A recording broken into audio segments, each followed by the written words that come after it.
Hey folks, before we begin today's show, I want to thank our awesome sponsors. The first is Idle Academy. Idle is the first and only authorized vocational school for instructional design and online learning. It includes a comprehensive hands-on curriculum with certifications, credentials, expert coaches, mentors, a community of practice, paid experience opportunities, industry-preferred software access, live events, and ongoing updates. Your entire instructional design career is neatly packaged behind a single login. Check out all the details at www.idlecourses.com/academy, and you can use my code Luke for $88 off the yearly membership. So let's bring on the introduction music and let's start the show. Hello, learning nerds, and welcome on in to the nerdiest podcast you're going to hear today. My name is Dr. Luke Hobson. I'm an assistant director of instructional design, an author, blogger, podcaster, and overall a learning nerd.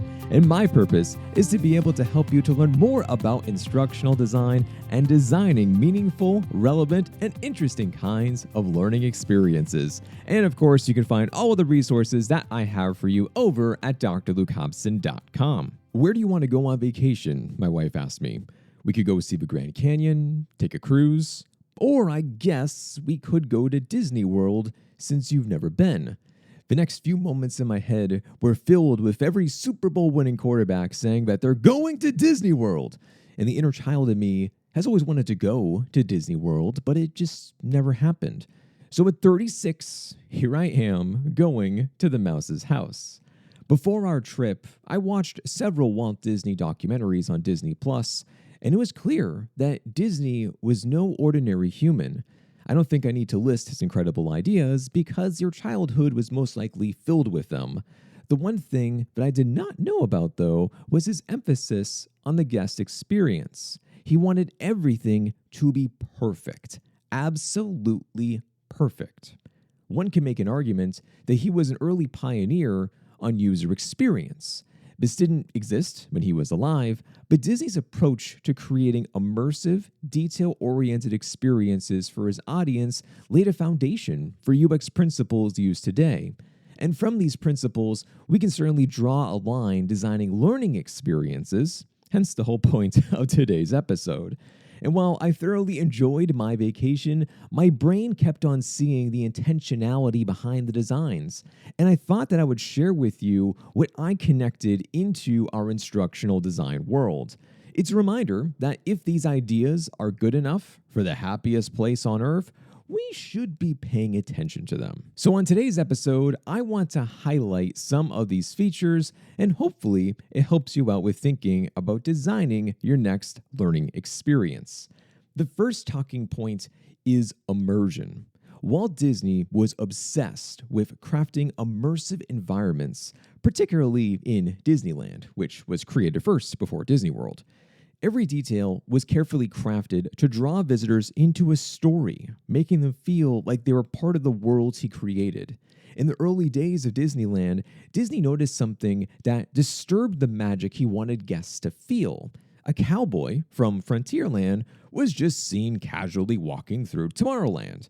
This simple idea broke the sense of immersion that he was aiming to create, and as guests saw the characters and cast members out of place, it reminded them that Disneyland was, in fact, not a real magical world, but a manufactured one. This encounter led Disney to develop a solution that would maintain the magic and seamlessness he envisioned for future parks. When designing Walt Disney World in Florida, he planned an elaborate network of underground tunnels known as utilidors, short for utility corridors, to allow cast members to move from one area to another without being seen by guests.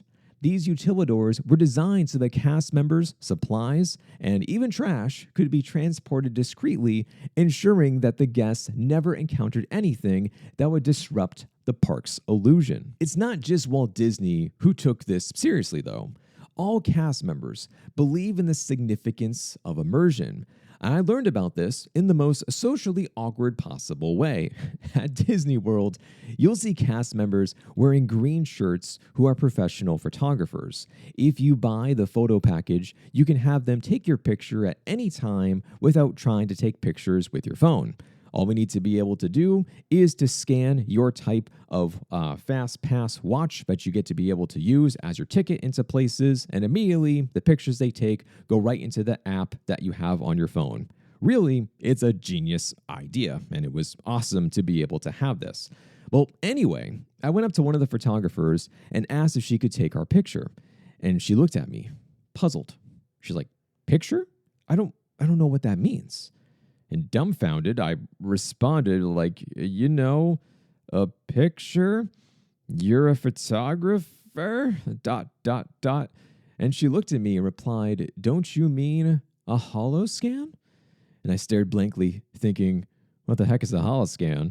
And I asked her to repeat herself 3 times because it still didn't sink in. And then finally, it kind of dawned upon me where it's like, "Luke, you are in Star Wars Galaxy's Edge. Pictures don't exist." But a holoscan, well, that does exist. Immersion might not be talked about as much within the instructional design field, but it certainly does apply in a few different settings. If you are creating a 12-week-long course and week 4 is radically different compared to week 7, it's not going to feel connected and cohesive. In a sense, this takes the learners out of the experience and they're trying to figure out why the components are jumbled all together. If you were creating a VR training and the setting was in the learner's workplace, it would need to match real-world expectations. The characters in the virtual world would need to speak like actual normal people, not like robots. Or I guess I should now say like AI, and maybe that will be the new saying for going forwards. There would need to be freedom of choice as well and have consequences of actions. Not every decision is going to end in a perfect way because that's the real world. If we want to keep learners' attention, we have to stay in this immersive type of a learning environment. The next thing I noticed was storytelling. Disney understood the emotional engagement that keeps the audience invested. He structured everything from movies to theme parks around storytelling, creating experiences that resonated with people on a deeper level. I was surprised to learn how deeply Disney cared about edutainment, education meeting entertainment. When I think of Disney, I think of Toy Story, I think of Lion King, Mickey Mouse. I don't think education. While he wanted his parks to be entertaining, he was deeply invested in making them educational. It was extremely important to him. Disney's original vision for Epcot, the experimental prototype community of tomorrow, was deeply rooted in edutainment. He imagined it as a living, educational showcase where people could learn about future technology, urban design, and sustainable living. Though Epcot ultimately evolved into a theme park after his death, it retained his focus on learning and innovation through entertaining experiences, such as the pavilions that showcase science, technology, and cultures from around the world. When you go into Epcot, you will be greeted by Spaceship Earth, the gigantic golf ball-looking sphere that's near the entrance, by the way. That's Epcot. This ride takes visitors through a history of human communication, blending historical education with immersive entertainment. During the ride, you're asked about a series of questions about what's important to you and your future. And after a few moments, you'll have a customized video of your future and you can interact with several games and activities. And it's mentioned several times that these choices are what makes you uniquely you. What was so compelling with every attraction was how quickly I was sucked into the story. I wanted to know more about the characters, their backgrounds, and what around them was happening. Even walking into the Hall of Presidents, one of the original attractions from the 70s, still captured my attention. Being able to hear President Lincoln's speech in its entirety was extremely captivating. Yes, it was an animatronic, but I felt it was lifelike, is that he was really standing in front of me. And as the jumbo screens displayed the most iconic moments in American history, I left with a strong sense of patriotism. Storytelling is a critical component of learning and naturally instructional design. How we shape and mold the stories that students will be experiencing bring life to the learning experience. Case studies and scenario based problems immediately come to mind when thinking of stories, by the way. When written correctly, these can be transformative for the students. It can take them into their imaginations and vividly think about what it would be like to be in the shoes of the hypothetical character that you designed. When written poorly, like naming your places of work ABC Company, or every fictitious character in the scenario is named Bob, no offense to Bob, but these can be seen as throwaway assignments. The level of care and attention it's not there. And learners and students, well, they sure do notice if you don't put as much attention to detail as you should. And you can hear me rant much more about this if you want to listen to the podcast episode on my top 3 instructional design pet peeves. Next is accessibility. In higher education and online learning in general, accessibility still isn't prioritized enough. Every time we are moving in the right direction, I'll read an article from Inside Higher Ed that makes me feel like I'm still living in 2004. At Disney World, though, this is completely flipped on its head. Accessibility features aren't just seen as some nice to have or an optional add-on, they are clearly taken into consideration first. It's the way that things should be. Let's talk about a few examples of what I saw. The clearest was with multiple formats for content. Disney World offers visual aids, audio descriptions, and braille maps for guests with visual impairments. Every piece of audio from the rides to the buses had closed captioning. For guests who have hearing impairments, they even offer sign language interpretation for attractions and shows. Another example was with adaptive technology. Everything at Disney World was accessible for guests with wheelchairs. I know that this is obviously the law, but it was nice to see that the ride vehicles could accommodate these people without requiring extra levels of effort. It was seamless. It was natural. And speaking of rides, by the way, Disney World has options for those with developmental disorders who are unable to wait in line to make reservations ahead of time. They are seriously considering all people, all backgrounds, for thinking about the rides, and once again, for it being entertaining, for it being seamless, and for being easy and enjoyable. All of this is to say that I would love to see our design world move more into this direction. Closed captioning and transcripts are the minimum. We should place a higher emphasis on sensory overload. Being able to provide additional flexible options to meet the needs of all students, that should be our goal as educators. One thing that I want to do personally with my designs is to hire those with impairments and have them go through the designs and to be able to provide feedback on how to make improvements. Companies do this when testing out products, is that before they go into market, they hire these folks to be able to come in and really scrutinize everything. And I would love to be able to bring this attention of detail to courses inside of higher education. It's not a standard, at least to the best of my knowledge, but we absolutely should be considering doing this much more. Web content accessibility guidelines is a standard if you want to read more, and I'll put some links down below inside of the show notes for you to read more about this if you want to be able to do so.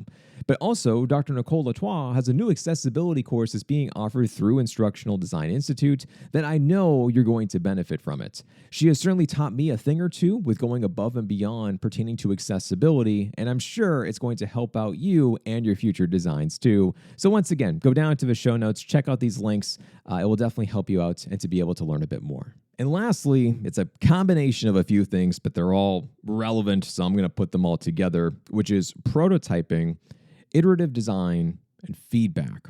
Walt Disney treated Disneyland as a sort of prototype for future parks, and he was known to walk around, observe guests, and make real-time notes on what worked and what didn't. He used guest reactions as feedback to improve the park, essentially.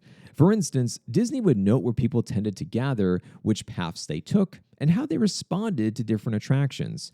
He even famously would grab an order to go, eat along the way while walking, and wherever he finished eating, he said a trash can needs to be placed in this exact spot. It's not just about prototyping, though.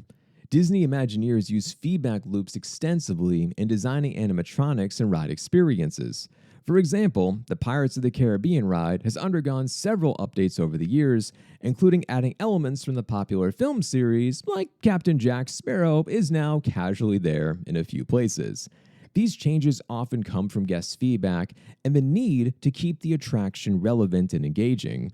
Disney's animatronic technology itself has even evolved based around these loops. When certain animatronics didn't achieve a desired level of realism or broke immersion for guests, Disney invested in advancements like the A1000 animatronics, which are smoother and more lifelike.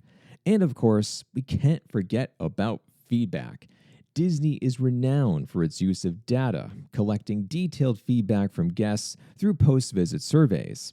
These surveys cover a wide range of topics from ride satisfaction to food quality and overall park experience. Analyzing this data helps Disney understand which experiences are meeting guest expectations and which aren't, allowing them to prioritize future projects and updates. For example, if guests consistently report issues with a specific attraction, well, that's the one that's going to be prioritized in order to go through a type of a new update. Similarly, if guests experience enthusiasm for a certain experience, something truly wows them, Disney might expand that or create more attractions in that style. It's also been interesting to hear too about mixed guest feedback. I've been watching a lot of YouTube videos recently where people are either thrilled with some changes or they absolutely hate them and they don't want them to happen.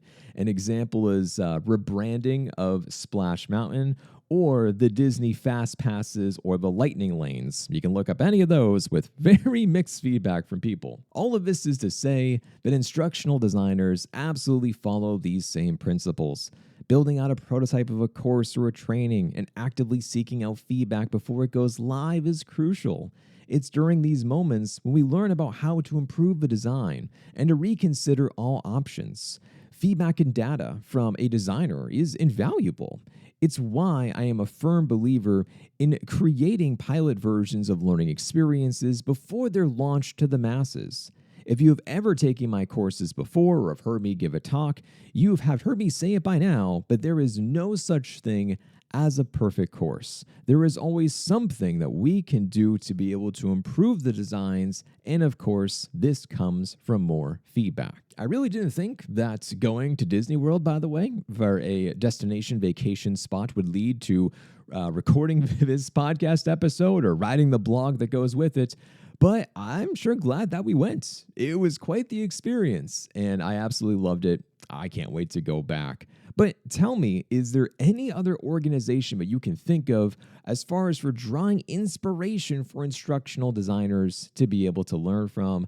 I would love to hear more. So please feel free. Let me know either on LinkedIn. You can always write to me as well via email, luke@drlukehobson.com. And of course, you can just directly comment on this post as well if you want to be able to do that. If you would be so kind, be sure to leave this podcast a review wherever you are listening. Those are always appreciated and they are always welcomed. And by the way, if you haven't seen my latest YouTube video, go check it out, about my 5 different ways on how to be able to re-engage with SMEs who have been ghosting you. It's actually, this might be the shortest video I've ever produced. It's almost exactly 10 minutes, which is, for me, pretty short.